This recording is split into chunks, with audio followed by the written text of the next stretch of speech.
Everyone, मुझे mango shake बनाना था but मेरे घर पर मिक्सी मशीन ख़राब हो गई थी। तो मैंने क्या किया, आम को अच्छे से छील लिया और फिर जो कद्दूकस होता है उससे मैंने आम को क्रैश कर लिया। और जब मैंने इस तरीके से मैंगो शेक बनाया तो ये बहुत ही ज़्यादा टेस्टी लगा और इसकी सबने बहुत ज़्यादा तारीफ़ की। तो एक बार इस रेसिपी को ज़रूर ट्राई करें और कमेंट में बताएं कि आपको ये रेसिपी कैसी लगी।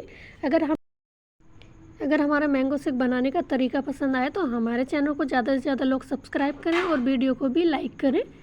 Thanks for watching this video. Thank you. Like share and subscribe. खाओ पियो मौज करो और गर्मी में ये रेसिपी एक बार ज़रूर ट्राई करो। Thank you.